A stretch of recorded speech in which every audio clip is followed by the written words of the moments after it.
should be very much like the heart of Christ. It should have the desires, the wills, the willpower that Christ had. Now let's think about the heart of Christ. What was the heart of Christ like? Did it show hatred towards people? Did it show a lack of desire towards godly things? No, it was completely different. Okay? So in the heart of Christ, you see love. You see love towards other people. You see love towards God, not hatred, not holding grudges. You see humility. A lot of times in our old heart, in that stubborn heart that we had a lot of pride. And that pride gave no room for God.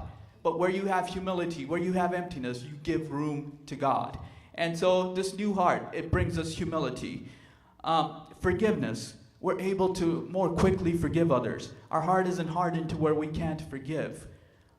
We have a deep desire for God. Rather than just following the desires of our own flesh, we have a deep desire for God. The desire of our heart becomes that desire for God. And we also have a desire to store up treasures in heaven rather than on this earth. Jesus said, "For where your treasure is, there your heart will be also."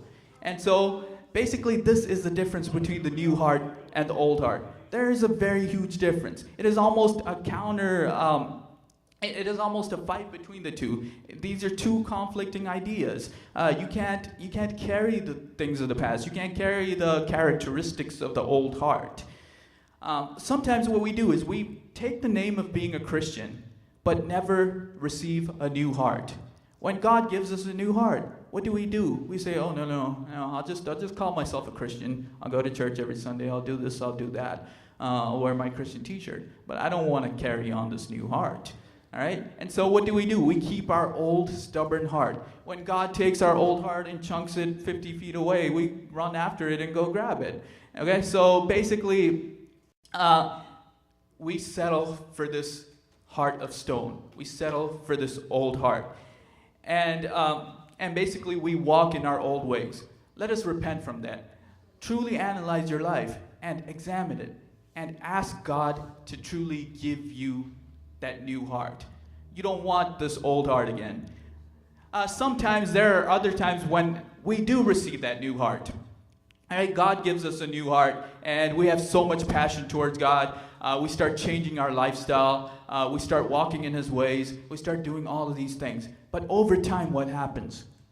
Over time, we get carried away with the cares of this world. Over time, we see the cruelty of other people. Over time, we're mistreated. Over time, we go through suffering. We go through pain. And this heart hardens again. Okay? Some of you may be in that situation where your heart has hardened because of all the situations, all the things that you've seen in your life. But ask God again for a new heart, a renewing of the heart.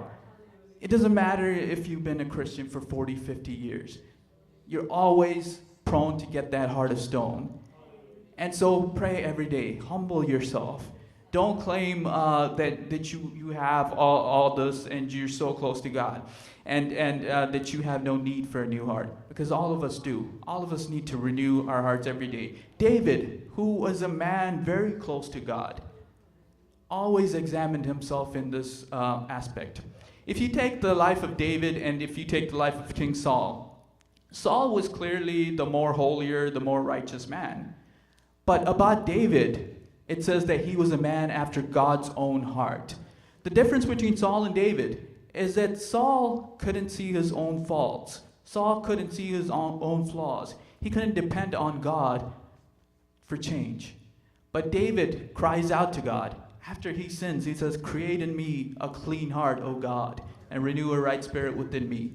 And so it is that desire that no matter what happens, we are not holy on our own. We can't be holy on our own. We need to rely on God to give us this clean heart, this heart of change, this pure heart.